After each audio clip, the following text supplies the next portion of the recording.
حضرت ابو موسیٰ رضی اللہ تعالیٰ عنہ سے مرفوعاً روایت ہے، آپ فرماتے ہیں کہ جب اللہ تعالیٰ نے حضرت آدم علیہ السلام کو جنت سے زمین کی طرف روانہ فرمایا تو انہیں جنت کے پھل عطا فرمائے اور ہر چیز کی کاریگری سکھائی، تو تمہارے یہ دنیاوی پھل جنت کے پھلوں میں سے ہیں، الا یہ کہ یہ دنیاوی پھل متغیر ہو جاتے ہیں لیکن جنت کے پھل متغیر نہیں ہوتے۔ علامہ نجم الدین شافعی رحمۃ اللہ علیہ نے لکھا ہے کہ سب سے پہلے نماز حضرت آدم علیہ السلام نے ادا فرمائی، اور مختلف افعال پر مشتمل خشوع و خضوع والی نماز پابندی کے ساتھ ادا کرنے کا حکم آپ علیہ السلام پر ہی نازل ہوا۔ اور حضرت ثوبان رضی اللہ تعالیٰ عنہ سے مروی ہے، حضور اکرم صلی اللہ علیہ وآلہ وسلم نصف النہار کے بعد نماز پڑھنا پسند فرماتے تھے۔ حضرت عائشہ صدیقہ رضی اللہ تعالیٰ عنہا نے عرض کی،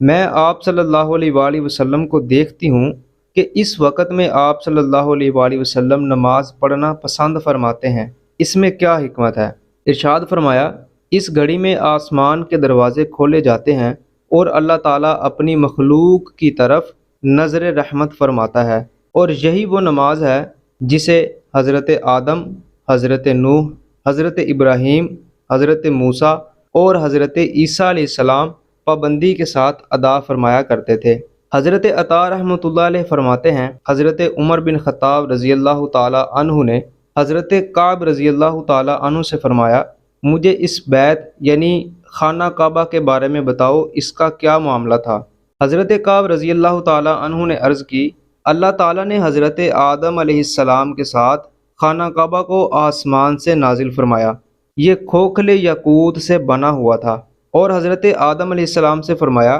بے شک یہ میرا بیت ہے تو تم اس کے گرد اسی طرح طواف کرنا اور اس کے پاس اسی طرح نماز پڑھنا جس طرح تم نے فرشتوں کو عرش کے گرد طواف کرتے اور نماز پڑھتے دیکھا ہے۔ اس بیت کے ساتھ فرشتے بھی اترے اور انہوں نے پتھر سے اس کی بنیادیں بلند کیں، پھر ان بنیادوں پر اس بیت کو رکھ دیا گیا۔ جب اللہ تعالیٰ نے حضرت نوح علیہ السلام کی قوم کو غرق فرمایا تو اس بیت کو اٹھا لیا اور اس کی بنیادیں باقی رہیں۔ حضرت انس بن مالک رضی اللہ تعالیٰ عنہ سے روایت ہے، حضور اکرم صلی اللہ علیہ وآلہ وسلم نے ارشاد فرمایا، حضرت آدم علیہ السلام کے زمانے میں بیت اللہ کی جگہ ایک بالشت یا اس سے زیادہ تھی۔ فرشتے حضرت آدم علیہ السلام سے پہلے اس کا حج کیا کرتے تھے، پھر حضرت آدم علیہ السلام نے حج کیا۔ ایک مقام پر فرشتوں نے ان کا استقبال کیا اور عرض کی، اے آدم علیہ السلام، آپ کہاں سے تشریف لا رہے ہیں؟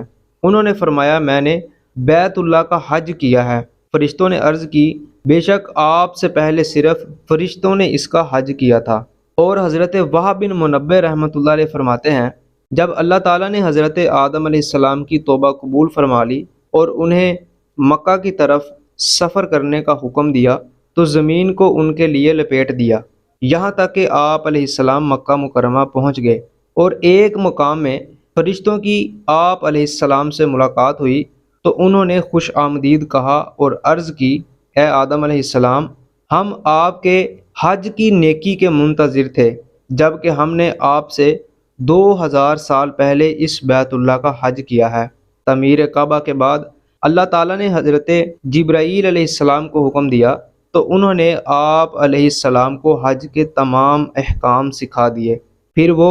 آپ علیہ السلام کے ساتھ چلے یہاں تک کہ انہیں عرفات، مزدلفہ، منا اور جمرات کے مقام پر ٹھہرایا، اور اللہ تعالیٰ نے آپ علیہ السلام پر نماز، زکوٰۃ، روزہ اور غسل جنابت کے احکام نازل کیے۔ حضرت عبداللہ بن عباس رضی اللہ تعالیٰ عنہما فرماتے ہیں، حضرت آدم علیہ السلام نے ہند سے پیدل چل کر 40 مرتبہ حج کی سعادت حاصل کی۔ ایک موقع پر اللہ تعالیٰ نے حضرت آدم علیہ السلام کی قیامت تک ہونے والی اولاد سے اپنی ربوبیت اور وحدانیت کا عہد لیا اور انہیں اس کا گواہ بنایا، چنانچہ اس کا ذکر کرتے ہوئے ارشاد فرمایا، اور اے محبوب، یاد کرو جب تمہارے رب نے اولاد آدم کی پشت سے ان کی نسل نکالی اور انہیں خود ان پر گواہ بنایا اور فرمایا، کیا میں تمہارا رب نہیں؟ سب نے کہا، کیوں نہیں، ہم نے گواہی دی۔ تفسیر خازن میں ہے کہ یہ ذریت نکالنا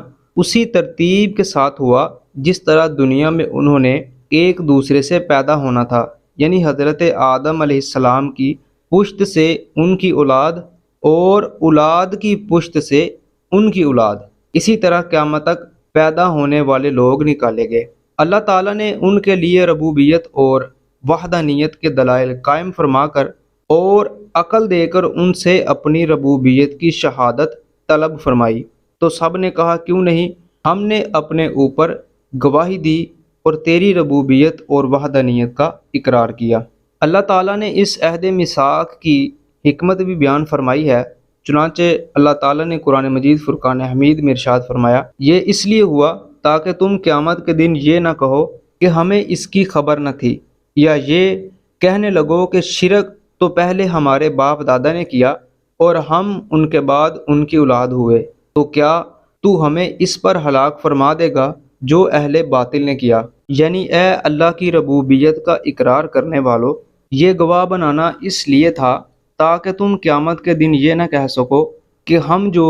کفر اور شرک میں مبتلا رہے اس میں ہمارا قصور نہیں، کیونکہ ہمیں خبر ہی نہ تھی کہ تو ہمارا رب ہے اور تیرے سوا کوئی بھی رب نہیں، اور اے رب کریم تو بے خبر کو نہیں پکڑتا، لہٰذا ہمیں چھوڑ دے اور عذاب نہ دے، اور نہ ہی یہ کہہ سکو گے کہ ہم کفر و شرک میں اس لیے بے قصور ہیں کہ ہمارے باپ دادا مشرک تھے، ہم تو ان کی وجہ سے شرک میں مبتلا ہوئے، قصور ان کا ہے نہ کہ ہمارا۔ انہیں یہ باتیں کہنے کا حق اس لیے نہ ہوگا کہ جب ان سے عہد میثاق لے لیا گیا اور یہ بات ان کے دلوں کی تہ میں رکھ دی گئی، اور اس عہد کی یاد دہانی کے لیے ان کے پاس رسول آئے اور انہوں نے اس عہد کو یاد دلایا، کتابیں اتریں اور ان کے سامنے حق بیان کر دیا گیا، تو اب یہ عذر پیش کرنے کا ان کے پاس موقع نہ رہا۔ آیات میثاق سے 4 اہم باتیں معلوم ہوتی ہیں۔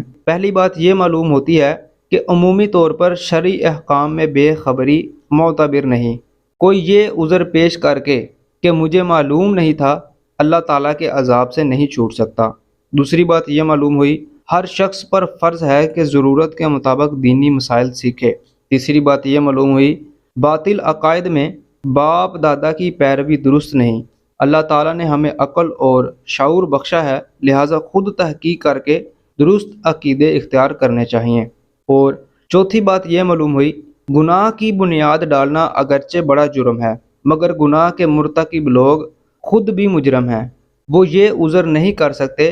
کہ ہم چونکہ اس گناہ کو ایجاد کرنے والے نہیں بلکہ دوسروں کی پیروی میں گناہ کیے، اس لیے قصوروار بھی نہیں۔